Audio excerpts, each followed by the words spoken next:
Hey, this is post-production Matthew Marissa. Content warnings for this episode include brief discussions on child abuse and suicide. As always, content warnings will be in the episode description as well as at the start of each episode whenever necessary. I'm connecting to the internet. Internet. Networking software. The World Wide Web thing on a computer today. Computer. Net Surfer Pro. Oh, man. That was actually pretty good. I got some good sleep. Yeah, man. As an insomniac, that's one of the best sleeps I've gotten. This was supposed to be like a torture chamber, but I mean, maybe I should switch businesses. Yeah, honestly, like, you could probably market that gas stuff. That isn't, like, toxic or anything, right? That one's not. However, that does bring me, I added another incentive to kick you into motion. Darn. Oh, man. Okay, so, well, what is it this time? Well, I poked holes in the wall, and if you take too long, then the room will fill with a deadly poisonous gas. Darn it. Just like the gas from the Saw movies. Yeah. Wait, did the Saw movies have gas? I guess you have to check the script. Don't look at it. Don't look it up. It's not worth it. Hold on, I think I could reach the phone. Wait, yeah, hang on.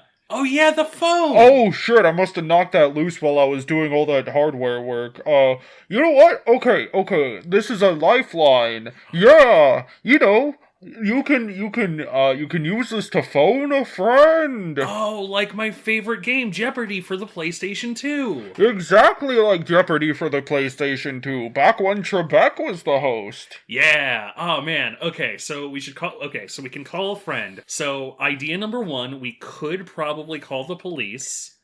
What if we called Ken Jennings? Ken Jennings is He's also... done podcasts before. Yeah, you know what? Hang on, okay. Sorry, it's a Bialik week. Darn it. You know, we could call that other podcast.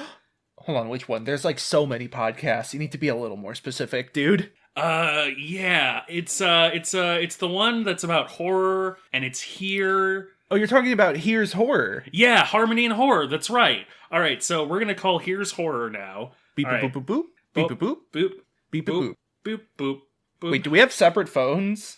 I honestly... There's 2 phones. It's 2 Phone Tuesdays. It was a buy one, get one. Oh, yeah. A phone BOGO. Next time, can you get phones that make the sound itself? I assume you're going to capture us again at some point. Perhaps. Honestly, I might just, go do the whole sleep thing, so, I don't know if I need phones for that. Maybe alarm clocks. This is definitely not a sequel hook in any way. Trust me, no. Well, thank you very much, Sokobane. I guess we're gonna phone our friend now. It's Sokobane. You have to enunciate the O. Right, yeah, it's not an ooh. Sorry, Suckobane. So... That's marginally better. It's better than Stuckobane. I go in Stuckobane right Goodbye. Now. Alright, well... I'm hanging up. Wait, you're coming through the phone? Okay, but first, really quick fact corner while we're in the corner before we actually dial them. Skinamarink is a movie released in 2022, directed by Kyle Edward Ball, with a tiny budget of $15,000. It is about 2 kids, Kevin and Kaylee, who are home alone one night and find that all the windows and doors of their house have disappeared. Then the lights stop working, and then things get worse. It is intentionally shot on sort of a film grain camera, and all of the shots are off-kilter and rarely show a character's face or clearly frame a subject matter. It's very dark, shadowy, and intentionally obscured. And with that out of the way, let's go ahead and dial. Boop, boop, boop, boop, boop. Are you there? Are you on the line? Hello? Hello? Hello? Hello? Hello? Oh, thank Hello? God. Okay, good. We're saved. You see, to talk about a horror movie, we had to talk to the experts. Here's Horror. Why don't you two introduce yourself? Oh my goodness, that's us. So, my name is Moth. I'm Tay. And as they said, we are from Here's Horror.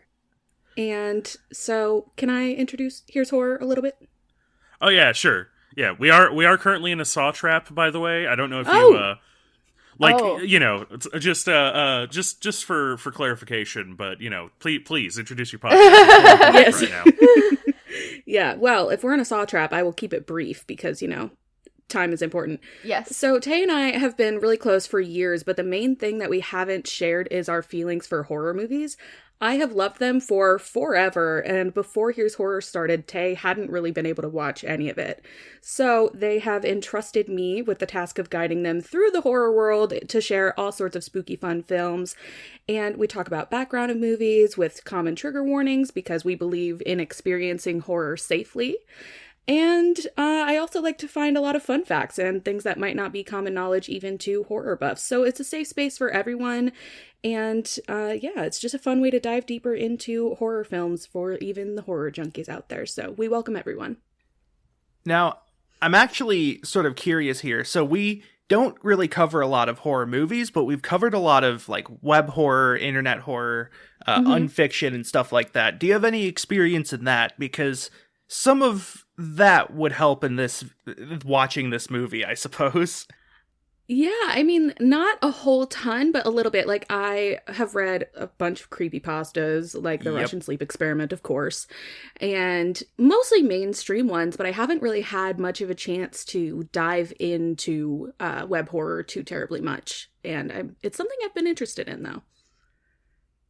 I have, never really delved into any sort of web horror, but I am that person that's, up at 3 a.m, looking up weird shit on Wikipedia. So I don't know if that counts, but that's basically my foray into web horror. That's like a step down the stairs. Yeah, it's I feel like it's the build up to there. I'm just too scared to go any deeper. I'm just, I'm up on the Wikipedia pages being oh, that's a little bit creepy. Time to shut it for the night. Go to sleep. Some of my most formative horror memories were reading about horror games on TV tropes and then probably getting more scared of the idea of them That's than so fair. they actually were scary. Shoutouts to reoccurring character, the TV tropes page for Drakengard. Yep. We've talked about that at least 3 times now. Oh, I love it. Nice. I should say, when it comes to horror games, I'm a huge baby. That's the one thing that I actually struggle quite a bit with. Ah, nice. Cool. Yeah. You'll fit right in. Don't worry, eventually you'll be able to overcome your fears and play Piglet's Big Game on the Nintendo GameCube. Which, it is probably the best survival horror game on the GameCube, so... I'm gonna need to explore this immediately. I'm gonna buy it when we hop off. Yeah, it's the time that Disney made an official survival horror game for kids. Oh, wow. That's the best news I've had all week. Yeah. They made 2. I will say...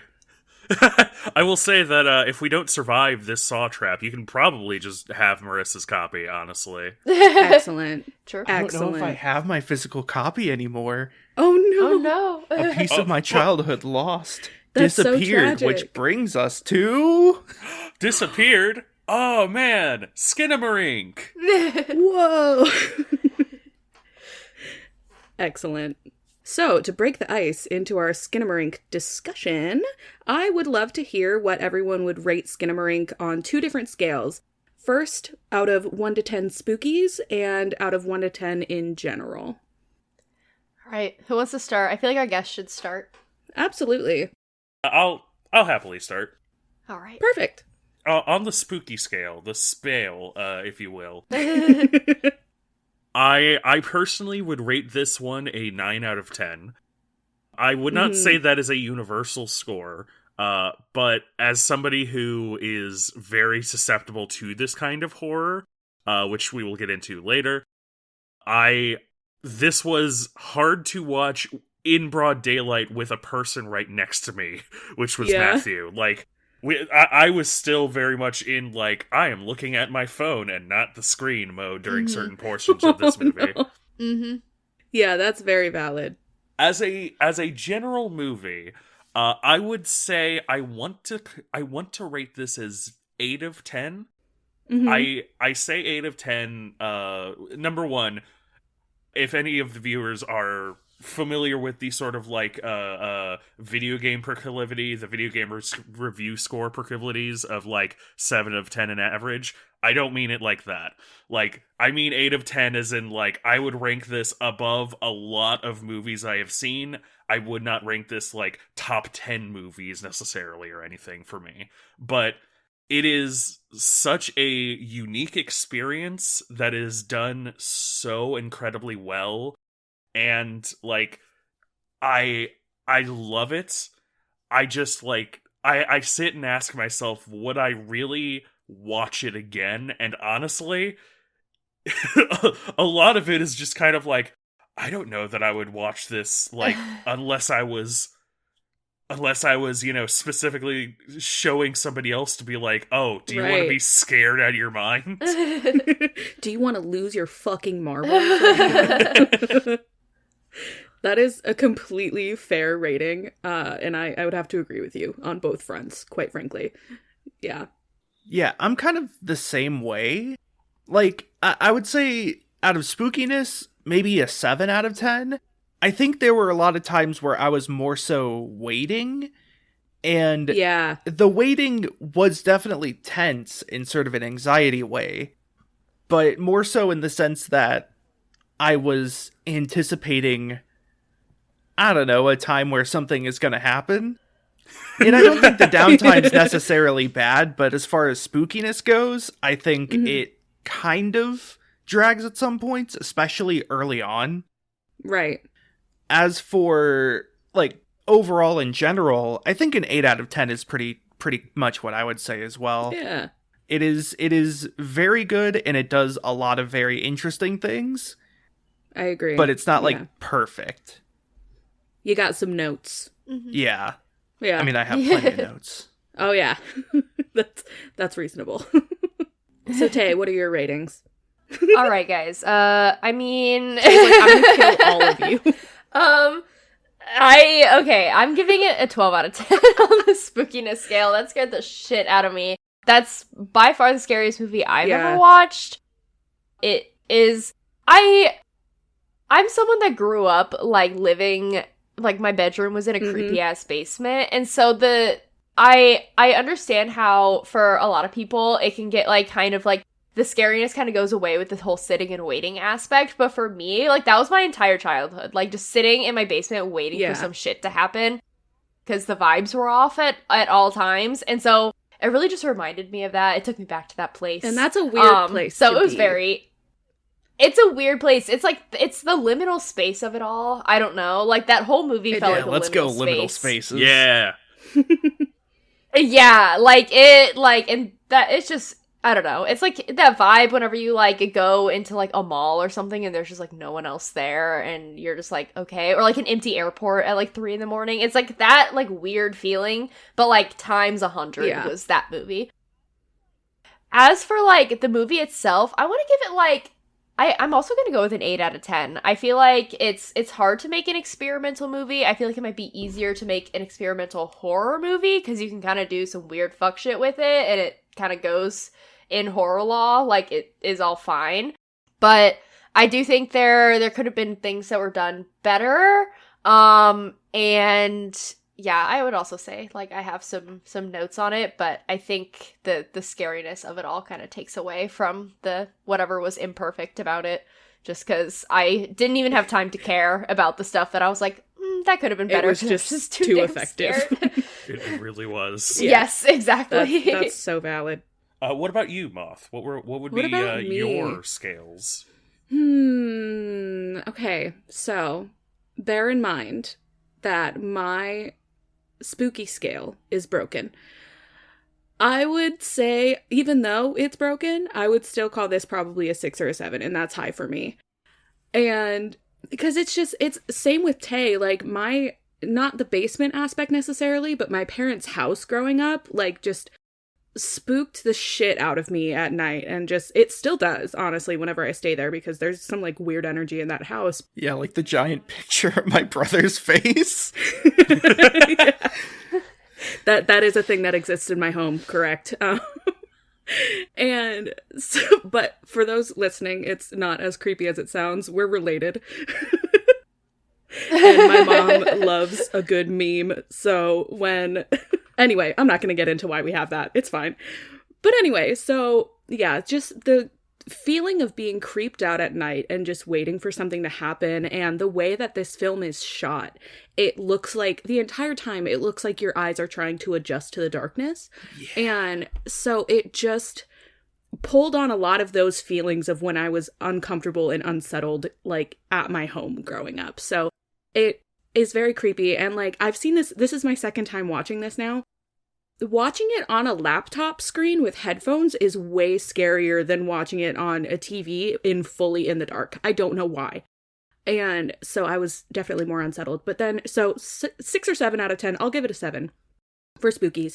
And then I'm going to bandwagon it and call it an 8 for in general. Yes. It's a really good movie. Yeah. So I think we're pretty solid. 8 out of 10 all around. Galen Trendsetter Wilson over here. Hell yeah. Oh, you just dropped the last name. No. Now people It was will a be fake able to last find name. me. Yeah. Not like you didn't already use it on your TikTok and Twitter and all of your social. Yeah. Perfect. Yeah. So, I was going to bring this up later, but I might as well say it now that, like, a big reason why I was so interested in this movie in the first place is that, like, as a kid, I could not fall asleep. It would take me, like, hours to do so. Same. And so I would just stare at my room in the dark, and things that I knew were completely harmless took on some other form of life as Oh I my was God. looking at them. Yeah, I can't even say that in past tense. I still do that. Yeah. Like, there was this poster for the DreamWorks movie Madagascar that Oh we my got God. at a Denny's. And laying on my side looking at it, it looked like a creepy face because, like, the zebra's like fur on the back was like the teeth. And Oh my God. It scared the hell out of me. Yeah. And it's so funny because it's DreamWorks Madagascar. Right. One of the least scary things. Oh Yeah. my God. That's so And then, funny. like, I also had, like, a Hot Wheels shark tower that would make noise in the middle of the night randomly, and that would just freak me out. That's horrific. Yeah. No, Yeah, absolutely that's not. That's a hard no for Burn me. it. Throw the whole thing away. Adding on to that, I always hated it when I was watching a DVD, would fall asleep, and then wake up to, like, the looping of the menu Yes. music. Oh, yeah. Yeah. Oh, man. So one part in particular of this movie really just, like, grabbed at my throat. Yeah. Yeah. Like, this whole movie is just fears I had as a kid that I've never really gotten it over. really is. Yeah, and that was kind of like Kyle Edward Ball's like whole thing with this is that's what he wanted to play on. So it sounds like he did it effectively. Yeah, it's like the whole, like, the things that were scary are all things that should normally be very Right. just, like, innocent and just, like, whatever. It's like the toys keep getting messed with. They're just watching these, like, cartoons on the TV. He uses their parents to scare them. And it's like, and they're in their own home. Like, everything about the environment and the things that are around them should scream, like, safety. Like, you're at home, you're with your toys. Like, here are your parents sitting on their beds. Like, these are totally, like, normal things that happen in your life. But somehow being, like, really little, only being in the dark, and, like, it was even scary before this voice, like, came and started taunting them, because the voice was only around for, like, maybe 5 minutes of the whole entire movie, Yeah. like, collectively. But everything else still somehow was really scary. It's that, oh my God, the, like, telephone car Yeah. thing with Oh the my eyeballs, God. like, yes. and it didn't even do anything other than it is dark Yeah. and then there's a flashlight on it. Like, and somehow that was, like, one of the most terrifying moments I'm of the not entire even kidding. movie. That part made me physically nauseous. Just like the eyes in the dark. I'm like, Yeah. fuck that. I laughed when that showed up because, like, Right. that's such a typical scary children's toy. Like, even Toy Story played off of that. It did, yeah. And so I couldn't help but be like, okay, come on. Yeah. All right, but it does have the follow-up scare where it, like, stops making its normal face and, like, looks directly at the camera Yeah. with a more Yeah. sinister smile. Yeah. I'm not gonna lie to you, that's honestly, like, one of my least favorite things, though. I didn't love that it did that because it kind of took me out of the suspension of disbelief a little bit. Yeah, that's fair. That's fair. Yeah. But Yeah. That kind of brings me to a major point here is, as far as so this is a movie that is very vague in terms of everything. Like the shots Right. are never centered on a character. Or they're rarely centered on sort of what you think they should be. They're always at awkward angles. It's so dark. But also, like, the events itself are left very vague. And I can't help but do this thing where I compartmentalize it as, like, there is the real events, the metaphor events, and then, like, the dream events. And those are all three separate things that exist in the same movie. I don't think there's like a true telling of events here. No, and it's so hard to parse out like what's actually happening and what's not. And like that just honestly brings up a good point about like all the fan theories about this movie that I would like love to talk about what we think is going on here in terms of Yes. Is it all I have a very important question. Is it all just a concussion induced fever dream? Because in the beginning Kevin hits his head, right, and has to go to the hospital. Or is there actually, like, a monster happening? Or, like you were saying, it is three different things. Like, I don't fucking know. So, yeah, I don't know if it's all Kevin having a concussion. Right. Because it feels like the entire first half of the movie is from Kaylee's perspective. That's true. About Kaylee's anxieties. Mm-hmm. And then once she disappears, it switches to Kevin being sort of the protagonist.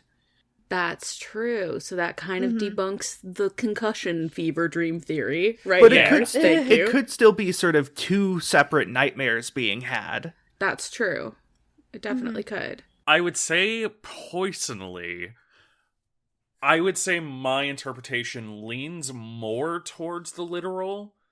Mm-hmm. But I do think that even the literal explanation itself is definitely fueled by a lot of the like anxieties and the other theories surrounding it. In that like the voice, what I'm going to just dub the Skinamarink. Yeah. it does not. The monster of this movie does not have a specific name, but like the voice itself, I think, is definitely playing off of a lot of the anxieties of these two children. I like one of the we learn pretty early on, for example, that Kaylee doesn't really want to talk about their mother, right? Which like implies either like a strained relationship or like a just like maybe simply they lost her and. A young person doesn't really know how to compartmentalize that. Right. But the Skinamarink definitely understands, like, that the mother, like, makes her uncomfortable and is something to play off of, which is why, then later she ends up seeing her mother, which is, like, again, I personally interpret that more as sort of, like, the monster itself messing with her. That is exactly how I interpreted it too, because it's like common, quote unquote, common house demon shit, where like it reads your mind and plays on your specific fears. So yeah, I kind of read it the same way as you did. Yeah. Yeah. I think like in the literal, the most I could say is that this is a long set of nightmares and imagination done by two kids who are home alone at night.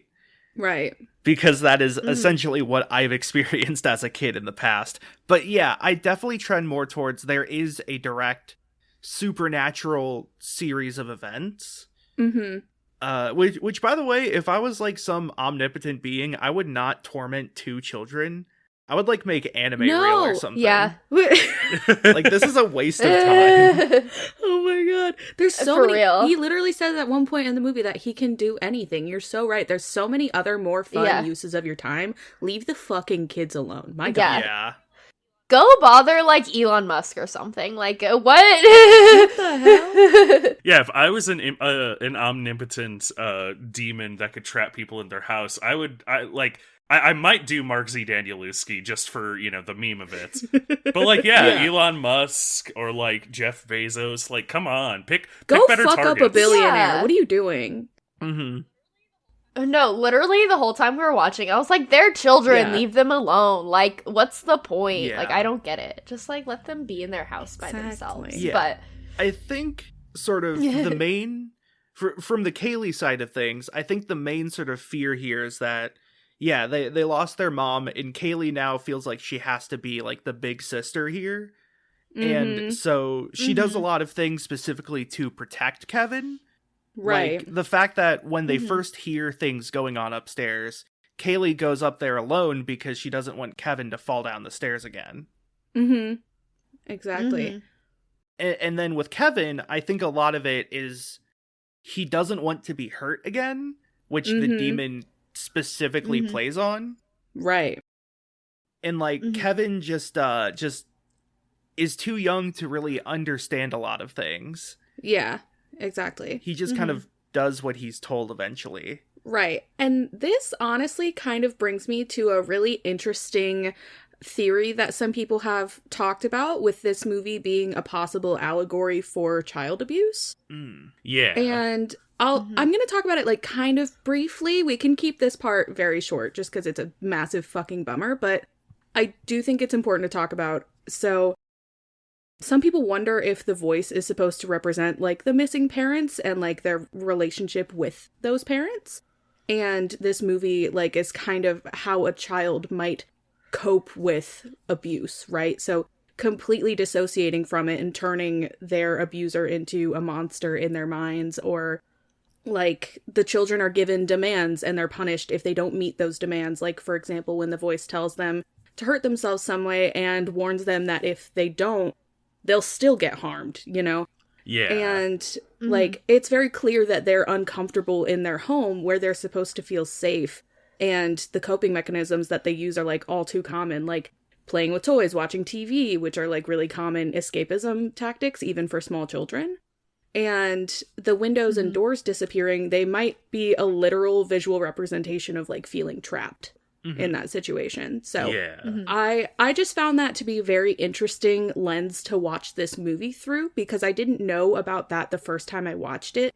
And I wasn't as unsettled that time, but then thinking about that while watching it this time with Tay, I was just like, that makes this so much more fucked up. Right.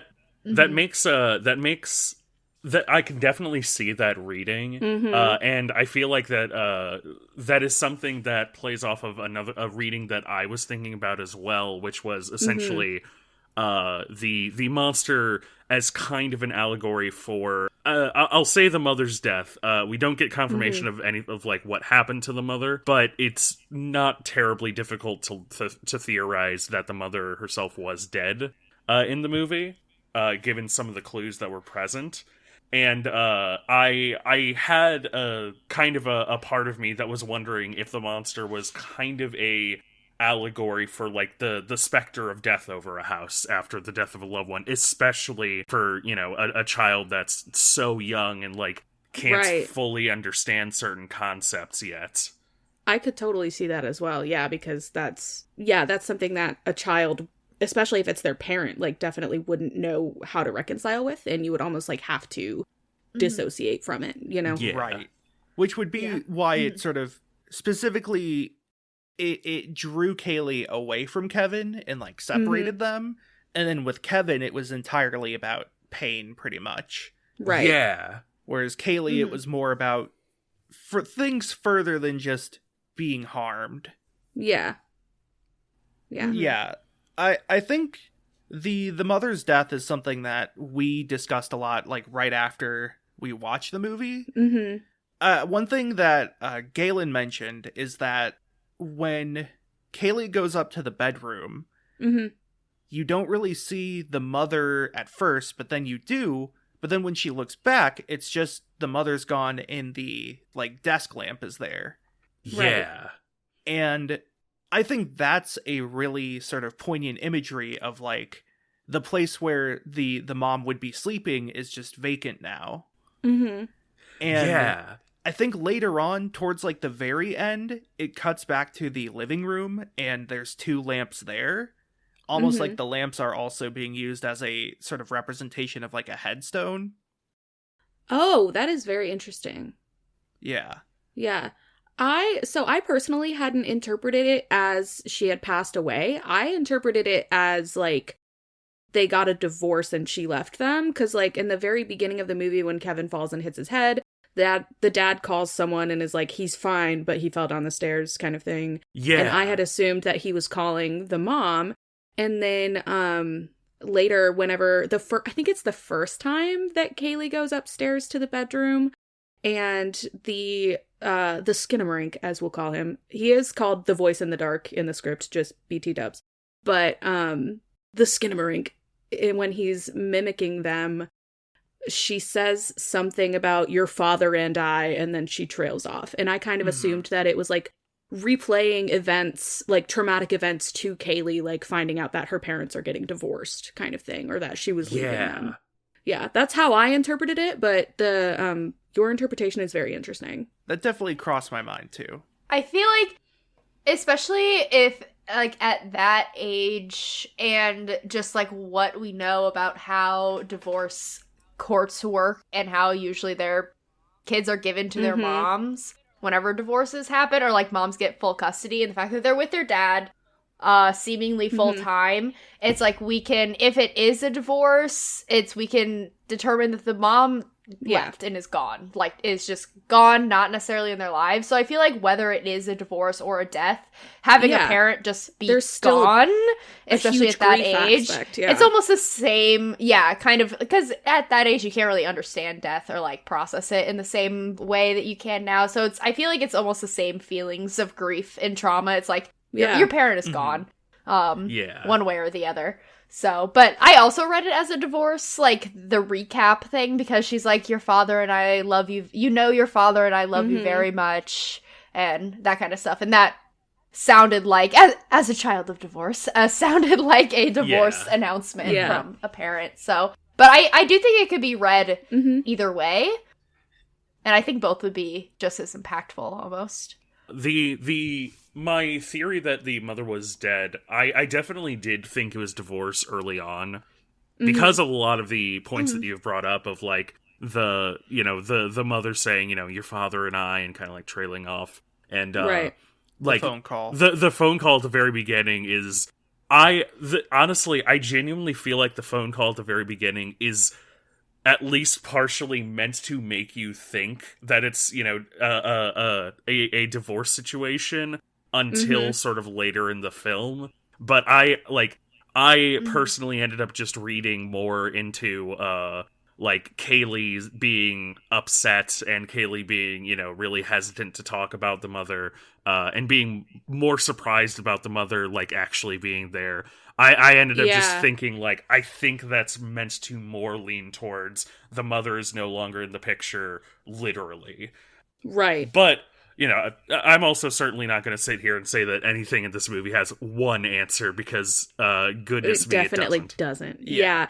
Which, it's interesting that you say that, because, so, the writer-director, Kyle Edward Ball, he has mentioned that, like, he loves all of the different theories about this movie, and all of the speculation around different parts, like, exactly what we're talking about. And he has literally said that everyone is simultaneously correct and incorrect all at the same time. Nice. Such a cool move. Yes, I love it. Yeah. AKA, he doesn't even know what the fuck's going on. Yep. I wanted to bring up a few specific ways that the Skinamarink sort of tortures the kids, and sort of the implications of them. So I think the first big thing is that a lot of, like you mentioned earlier, features of sort of comfort are removed. It was funny because, like, when the toilet disappeared, Galen was like, why would they do that? Yeah. But yeah, I think it contributes to, like, the house as a home is losing so much of its functionality of being comforting. Right, exactly. Likewise, the nightlight in the hallway going out and just disappearing eventually. Yeah.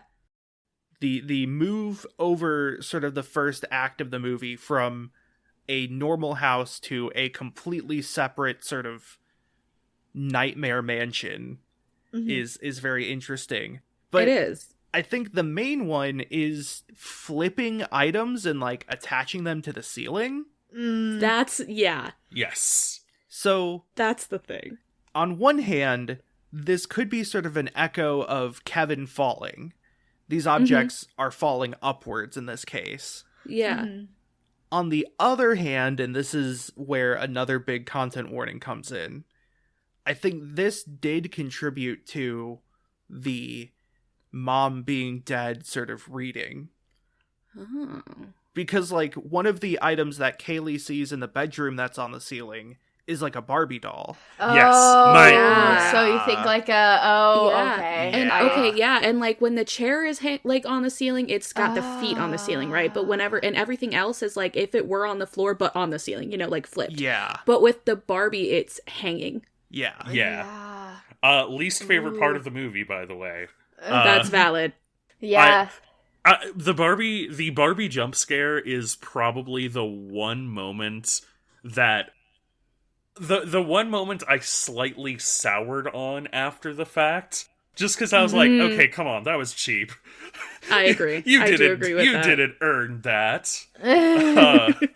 Like so many other, like, I genuinely think this was like an 8 of 10 spooks movie for me that became a 9 of 10 as I sat on it. But the Barbie jump scare was the one moment that was like an 8 of 10 scare that became like a 7 of 10 as I sat on it and went, that was cheap. I wholeheartedly agree with that. Yeah, because a lot of the scares in this movie are so genuinely just fucked up and unsettling. Yes. So for him to throw in like something like that where like it was already creepy that it was hanging from the ceiling like that, but when you add it falling with like the scream jump scare aspect of it, it definitely feels like a cheap scare. Yeah. Like that didn't need to happen. It was already uncomfortable. Yeah. It's an interim, like, it's an interim release of tension. Yeah. But it was also just like, okay, come on. It does bring up a good point that I hadn't thought about with like the whole mom death thing, about how, you know, Kaylee sees this Barbie happening, but then whenever she goes downstairs and Kevin's like, what did you see upstairs? She doesn't want to talk about it. True. Which leads me to believe that if something did happen to their mom, maybe Kaylee was present or aware of what happened, and that might have a lot to do with some of the trauma she experiences later, or how the Skinamarink is messing with her. So I hadn't thought about that until we were recapping Barbie. Oh my gosh, where was she in the Barbie movie? I'm Yeah. She was weird Barbie, obviously. Okay. New terrifying Barbie. Oh my god. Skinamarink Barbie. Oh my god. Yeah. Oh Jesus. I have to say, I think the part that was the most spooky for me was Presto Changeo. Yes. Yes. Oh my god. Just that part just repeating over and over again. Because at first it's just like, oh, it's glitching a little bit, but then it like keeps happening and gets faster, and it's just weirdly effective how unsettling that is. And then you realize what's happening as it's going on. Yeah. Yeah. I love Presto Changeo as well because it is present at previous points in the movie, like slightly more subtly. If I remember correctly, at the beginning of the movie, like Presto Changeo ends up playing like the implication I read from it after the fact is like the monster himself ends up actually like watching on the TV that particular moment as the family is out during, like, you know, when Kevin hits his head, which also I've seen a reading that essentially Kevin actually met the monster beforehand, and he was not sleepwalking, he was pushed. That's what I thought too. Yeah, because he was playing hide and seek at the very beginning. He's like, "Are you hiding?" and then starts counting. And so I thought, because whenever I watched that scene, I was like obviously creeped out. And then I was like, oh, they're playing hide and seek like at night, which they shouldn't be doing. But like, and then he falls down the stairs, and then Kaylee seems to not have been like there for the whole thing. So I was like, oh, okay. Yeah, that's exactly what I thought was going on too.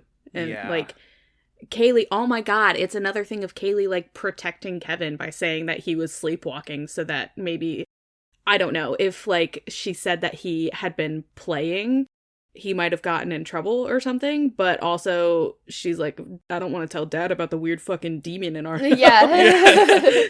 Like, he's gonna think I'm fucking crazy. Yeah. Oh my god. I want to really shout out these kids, by the way.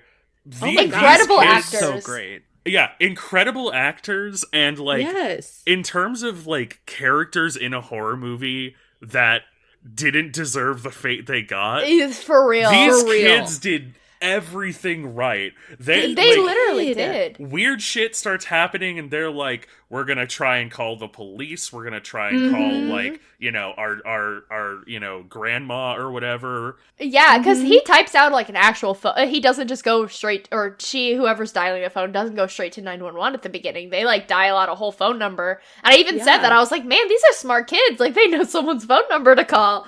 And it just didn't go through. Yeah. But yeah, no, I was like, they really know. Like, their parents have told them what to do if there's an emergency. Which also, like, it kind of, I guess, I don't want to say takes away from the whole, like, child abuse allegory. Because it's like, if, you know, there were parents that were actively abusing their children, they probably wouldn't try to tell them how to contact the police if there was an emergency. You know what I mean? They'd be like, do not do that. Right, but that doesn't necessarily mean that they don't have an adult somewhere that That's taught true. them that. That's true. But- Or like school. I know schools teach kids how to call the police. So But at the same time, like, if it's just in a school setting or an adult that you don't live with, like, if you're just told that, like, once or twice, it wouldn't necessarily be as ingrained as, like, maybe an adult that you live with that cares about you a lot and, like, is telling you, like, hey, reminder, this is what you do if something bad happens. So I kind of agree with you that it sort of is a -1 point for the child abuse theory. Put it on in the my board. opinion. Put it on the board! But I do think possibly +1 point for dead mom theory, because, you know, if something traumatic happened to their mom, then the dad's gonna be like, this is how you call the freaking police if you ever need to call the freaking police. Yep. Yeah. Yeah, So- yeah. Or like if something happens to the dad, the kids need to know who else to call. Yeah. Exactly. Exactly. Very good point. So there are two other sort of main things I wanted to bring up. One of which, by the way, I had to say this. We see the doors disappear. Yes. And I felt like the way it disappeared is very Teletubbies. I agree with that. This is another thing I was so scared of as a kid, was like there were two Teletubbies segments that just freaked me out, and I never wanted to see them on TV again. Oh my god, what were they? I have to know. I don't remember. One of them involved like a house with like a shadow in the windows, I think. Ugh. I don't exactly remember. Or it was like somebody peeking out of the windows. Hate But that. I could be misremembering it in a child fugue state, you know? Right. Yeah. Yeah. Yeah. That's Teletubbies also- is creepy. So that was also something that I was wondering, is I wonder if this is just like the culmination of one night and like these kids remembering it that happened in the past, and it's like things that, you know, you remember things from your childhood where you're like, oh my god, that was so scary and fucked up, but in reality it was just 2 a.m. and you were like wandering out to get a glass of water or something Right. like that. It's like, what if they wake up in the middle of the night, their dad is gone for some reason, and then it's just one night of them sleeping in the living room, and the way that they're remembering it in the past is just that like all this fucked up shit happened, but in reality it didn't. Because, True. I don't know, I have so many memories from childhood that I'm just like, oh, this was so traumatic, but in reality it probably wasn't. Right. I could see that. I could see that as an interesting reading of like, you know, maybe the events seen are not a literal retelling, obviously, in this scenario, but like I could see it being like, you know, Kevin accidentally got hurt in the middle of the night, and like for some reason, you know, Kaylee like couldn't really get a hold of anyone, and so she had to take responsibility. Like, yeah, I could see that being a interesting reading of just like, this is kind of the a one big childhood trauma night of like, you know, something terrible happened, and it just seemed like there wasn't any escape from it, and no one Right. picked up, and, you know, dad wasn't there, Kevin gets hurt, etc., etc. Ooh. Yeah. Because if Kevin does have a concussion, like him being 4 and then also having a concussion, he's automatically an unreliable narrator. So like if we're saying that like the bottom half of this is from Kevin's point of view, like we have no idea what's real and what isn't because he's 4 and is concussed. So that's true. Who knows what the hell he's actually seeing and thinking and doing. Maybe he did really infinitely bleed out on the floor. Yeah. Maybe he did, just over and over. Yeah. Yeah. So possibly. The last main thing I wanted to bring up, 562 days. Yeah. Thoughts? Yeah. With like zoom out of the hallway, this like infinite hallway with all the toys like built up on the ceiling, that really confused me. I was like, "What?" I'm like, "What is good?" And then is this like a Krampus situation where he like plucked this house into his snow globe, but the snow globe is like an infinite hallway in a void that he just has for himself? What the fuck? Yeah, because I remember seeing that and being like, "Oh, this is the end," and then there was still like 15 minutes left, and I was like, "What?" Like, what are you talking about? Yeah, I have no idea. I've seen like in my like quick Google searches that it's like Kevin's been in a coma this whole time and it's been that long since he's been in a coma and this is all just a coma induced nightmare or whatever. But I don't buy it. I don't know. I feel like it's got to be something else. Well, I read that the director, Ball, was it? Didn't include the word later because he didn't want to imply the explicit passage of time. Right. Yeah, because it never really says how long it's been. We know the kids are getting up and going to bed at certain times. We don't know if they're, like, kids take naps during the day. You know what I mean? We don't know if their biological clock is, like, actually, you know, being awake for however many hours, sleeping for, like, 8 hours. You know what I mean? Yeah. And we don't know what it looks like outside because all the windows are gone. So we have no idea what day, if it's the day, if it's the night. Yeah, exactly. Kaylee even just directly says, "I think it's time to get up now." Yeah. And there's a clock in the background of that scene, and I was desperately trying to read it, but it's so small that I could not tell what time it was. And I was trying so hard. Yeah. I've seen a like, I love the 572 days bit. I love the like latter 15 minutes of this movie because like, one, it is heartbreaking in the best way. It is so like, oh man, I've seen a couple of different theories on the 572 days. Like, for example, there's just most straightforward is that the kids have been here at this point for 572 days. I've also seen like the hallway and of the hallway of shit, as it were, as like people reading that's to imply that like the monster has done this multiple times to multiple different children, which is kind of corroborated by like all of the photos that are blurred out. It like I feel like the two major ways you can really read that are either like those are memories of these two small children slowly eroding, or they're like other children that the Skinamarink has Presto changed away. Right. Like, you know, and to his weird torture lair. His you know, void in the middle of realms. Yeah, and I'm honestly kind of leaning more towards it being other children that he's done this to, because like a couple of those were like babies, like a lot younger than 4. So and it seemed like they were like different time periods almost. They did. Like some of them looked like they were in like old fashioned, like almost like Victorian gowns, and others were like, you know, more modern. They're on like the swing sets and stuff like that. But I mean, I don't know. Some people dress their babies up and that kind of stuff. So I guess it could be anything. But yeah, I wonder if it's like this demon has been around for that many days. If that's how many days in total he has been doing this to kids. Like if he like tallied all of them up. That's weird. Yeah. I mean, it looks like that's where all the stuff it took away goes. All like the vanished toys. But I remember looking at it because there's like a TV in the center and then things that looked like hands on either side. Oh. And it felt to I me missed like the hands.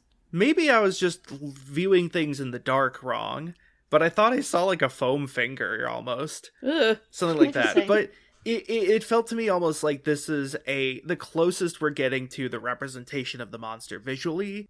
Like, it's not a direct representation, but it is like an amalgam created out of the memories of these other children. Yeah. Mm-hmm.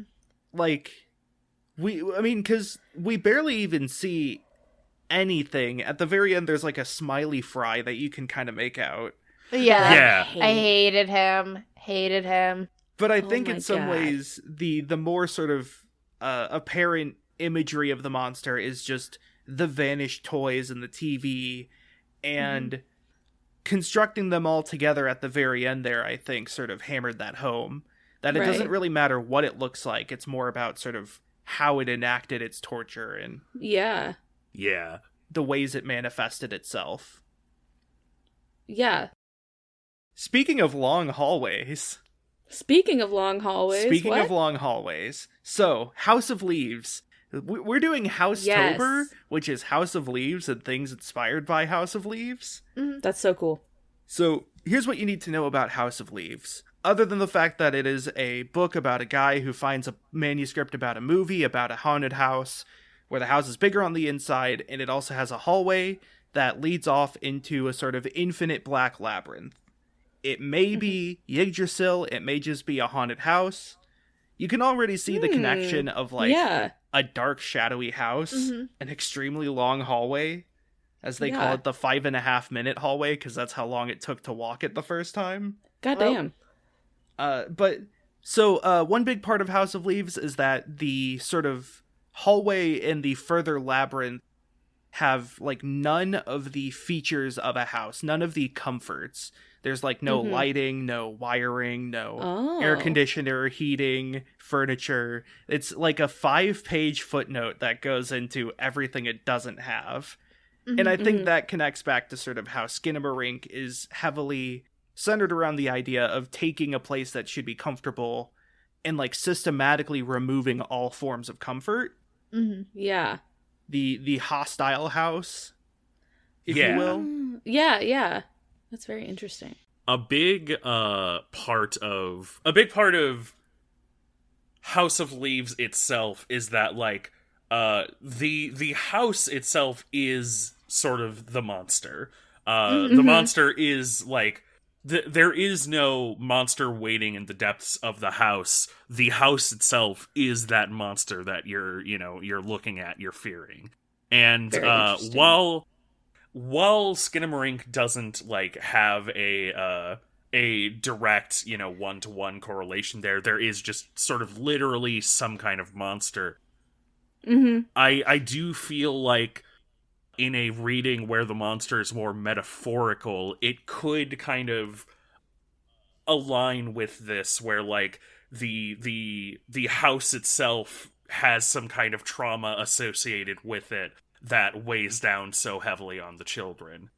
And so, like, I like readings of things that interpret, like, inanimate objects as having some kind of agency, having some kind of motive, so to speak. And so, like, that's why I just sort of wanted to bring up, I feel like House of Leaves could just simply add to a reading of this particular movie. Yeah, that's really interesting. So I haven't really looked into it too terribly much. Have you found that the writer and director, like, directly based things off of House of Leaves, or is it just that, like, there's a lot of connections that can be made between the two? The latter. Yeah. That's still such a cool, like, read on this. There is another way this connects, though. Yes. So, in House of Leaves, the actual story of the haunted house is depicted in the form of a movie, a found footage movie. Called the Navidson Record. And when I first read House of Leaves, and for the longest time, I thought the Navidson Record would have been, like, a shitty ass movie, because most of it takes place in a house that is completely dark with nothing that's really able to make out except, like, door frames and handles. and like you Yeah. can barely see people's faces from half the time. And can you see what I'm getting at? I see exactly what you're getting at. So that's essentially literally Skinamarink. Yeah, well, there have been sort of discussions on having House of Leaves become an actual movie. Uh-huh. I feel like Skinamarink is the closest we've ever gotten to it. Mm-hmm. And it's funny because House of Leaves being this like satirical, critical work about a fake movie, it includes bits about the reception to the movie. And while people in the world of House of Leaves were mainly positive or interested, though a lot of people thought it was just schlock and nothing, a big part was like a big part of attention is put towards sort of the amateur nature of it. Mm-hmm.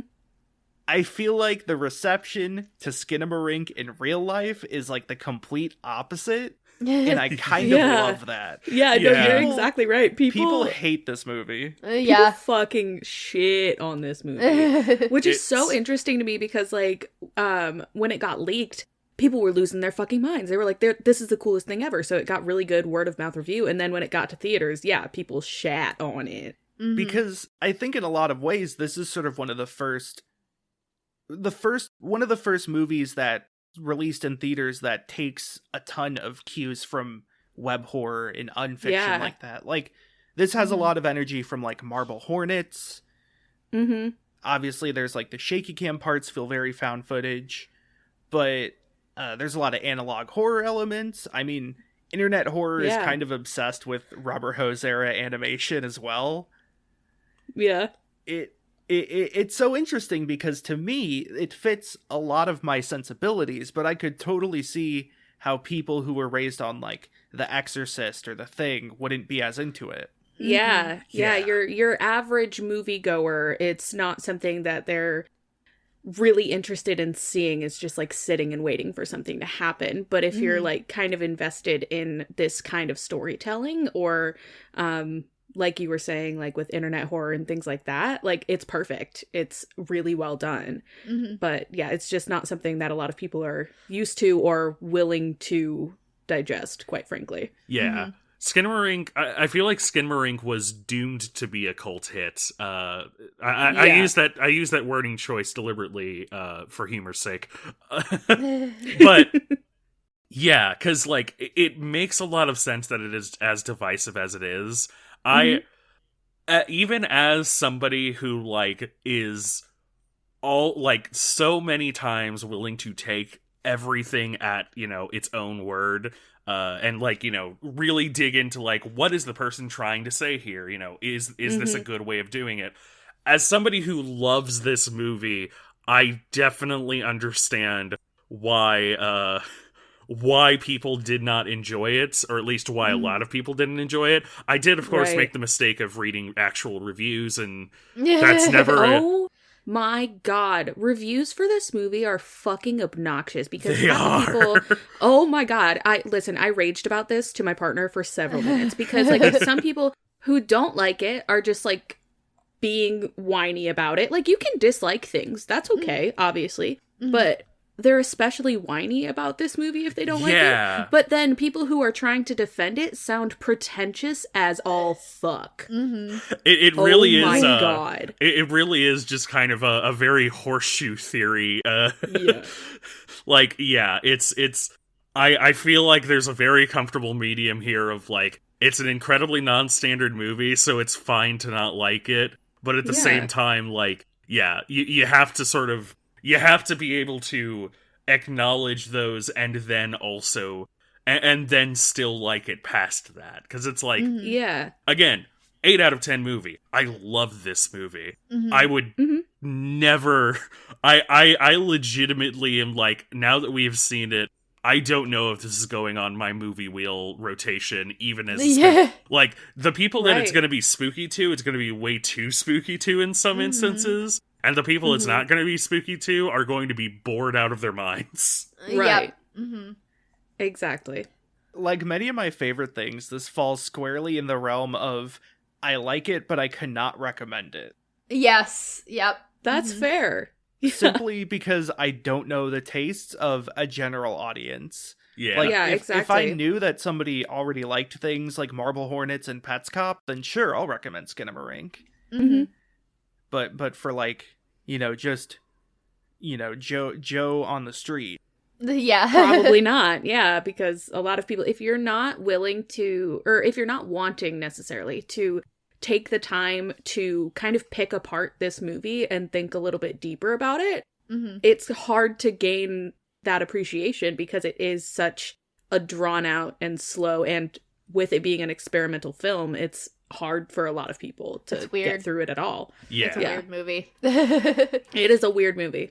I know that this isn't going to cause any like massive trends. It was a success, I believe. Oh, absolutely. It had a $15,000 budget, so it was going to be Yeah. a success if they sold Yeah. VHSs on the street, it would have been a success. Yeah. They But- made $2.1 million off of this. They're fine. Yeah. Yeah. But I really hope this like leads to, other kind of cult hits in a similar vein that can refine Yeah. these ideas.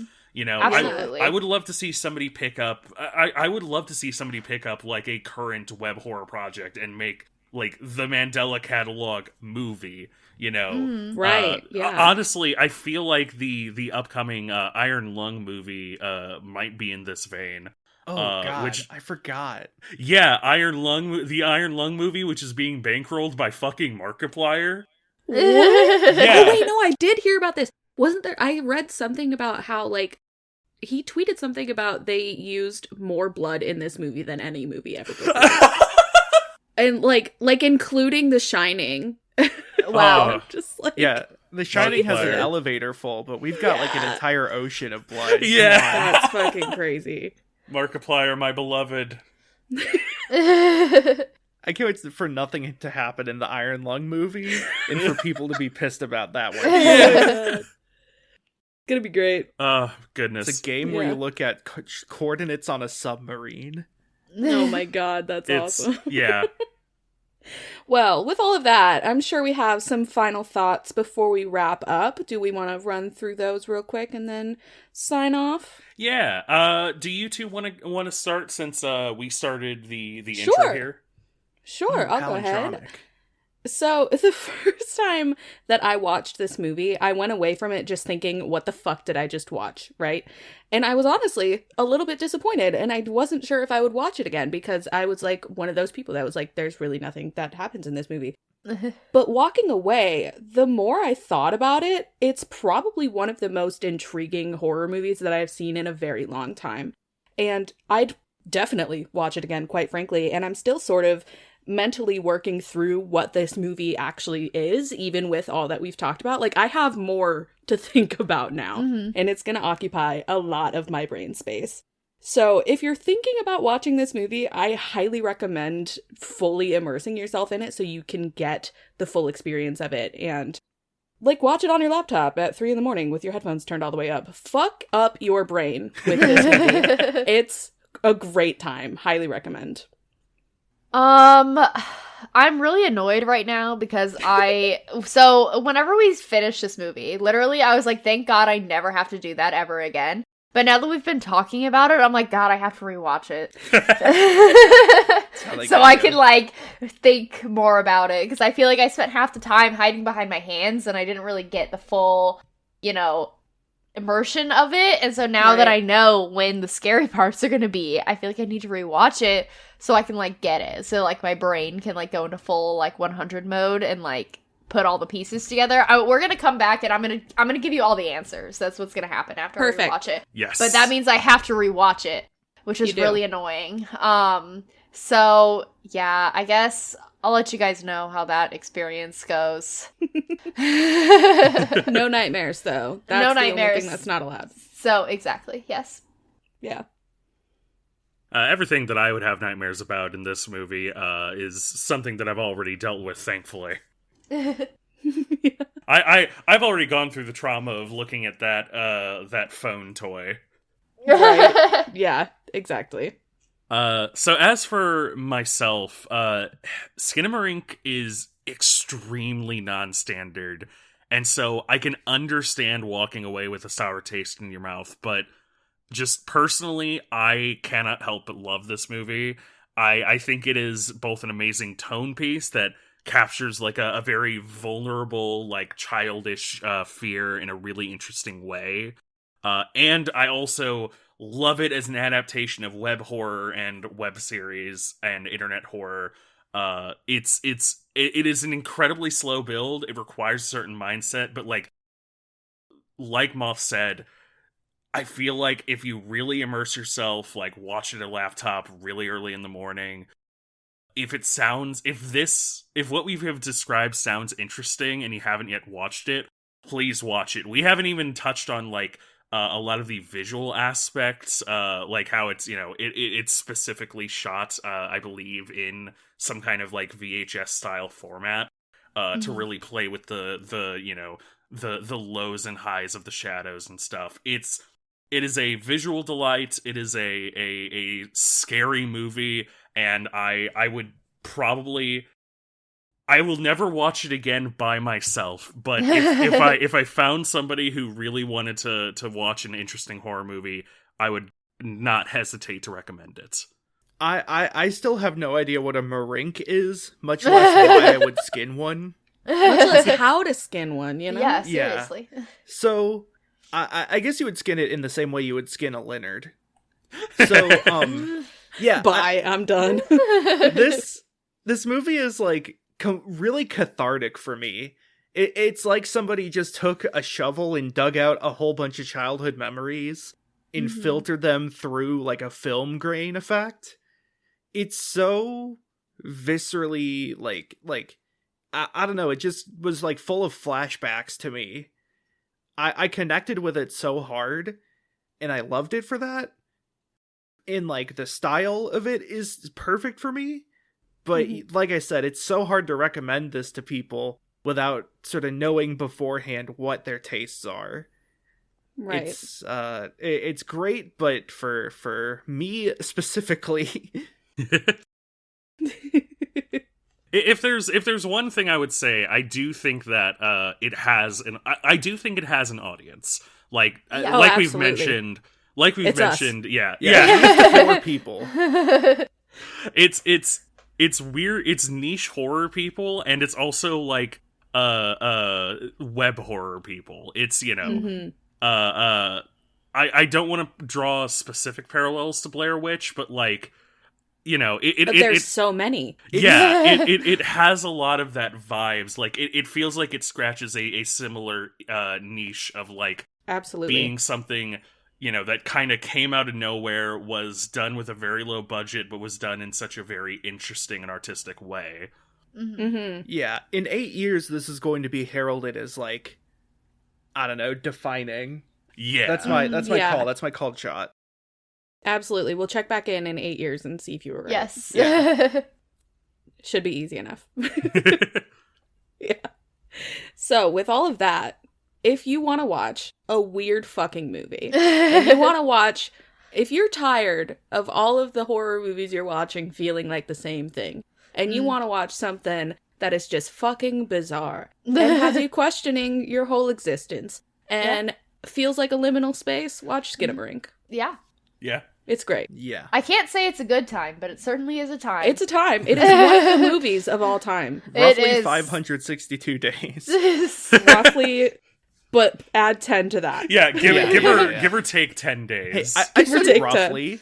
10. Yeah. You're not wrong. You're not wrong. only one number is wrong there, so Yeah. Exactly. 2 out of 3 ain't Right. bad. 2 out of 3 ain't bad, no. All right. So, with all of that, do we want to round robin go through where to find Here's Horror and Net Surfer Pro? Yes. Yes, absolutely. Excellent. Where can the people find Net Surfer Pro? You can follow us on any podcasting platform you like, NetSurfer Pro. Give us a like, give us a rating, give us a review.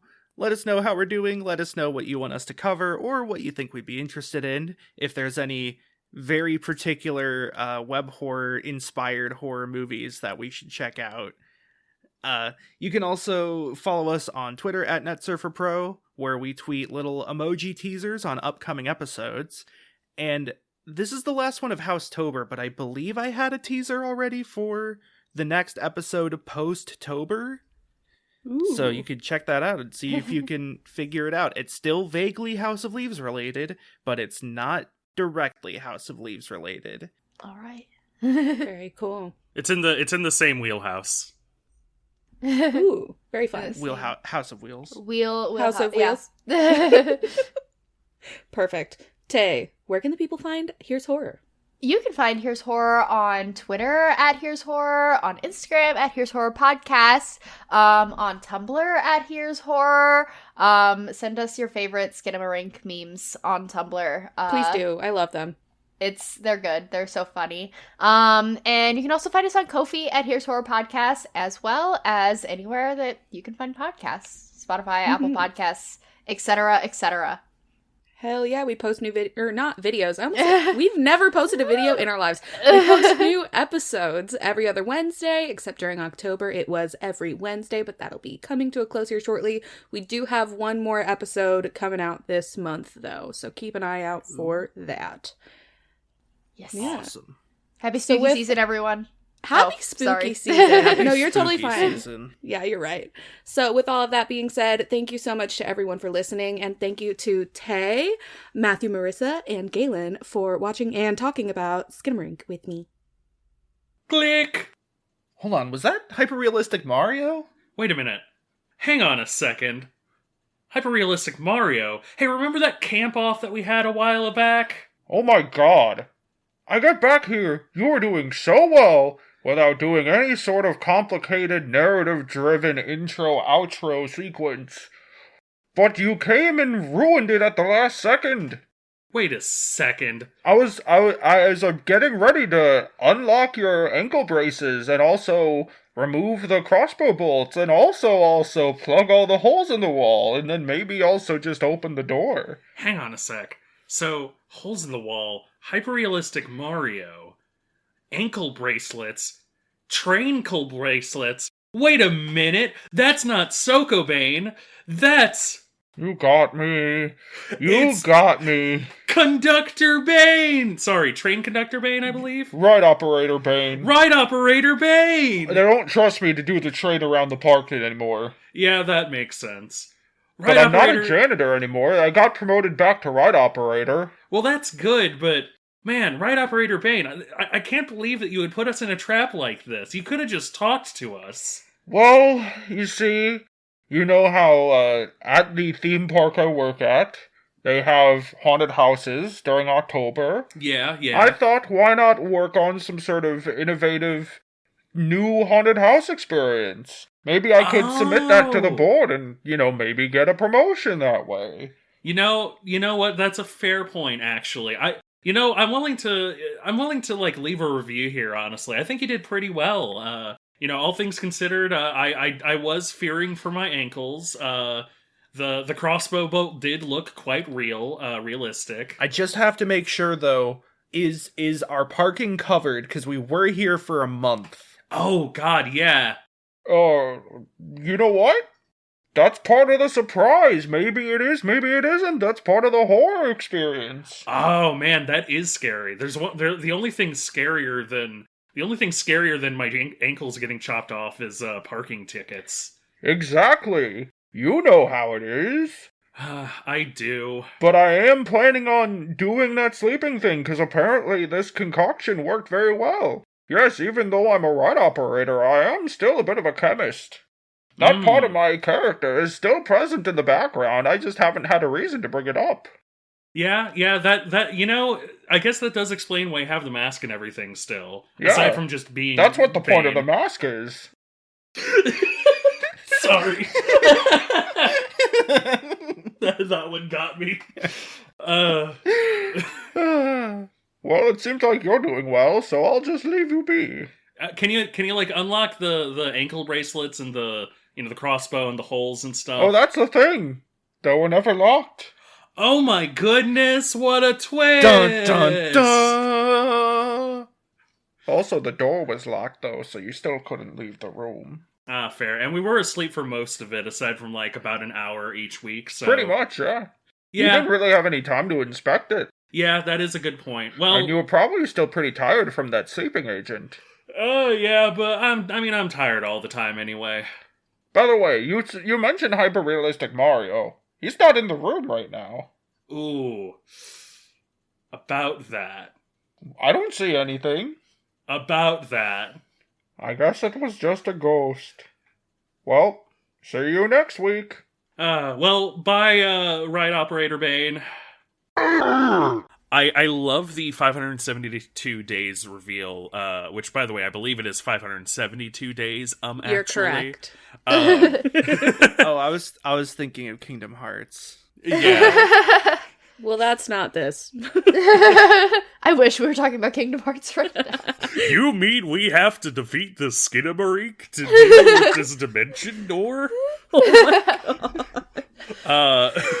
But Maybe we are talking about Kingdom Hearts. This whole time, But- it's actually just Kingdom Hearts. Yep. Sorry, continue. yeah, no, it's actually, that's the post-credits scene, is that, like, we just see Sora, Donald, and Goofy coming into the house. Oh my god. Kevin's fine.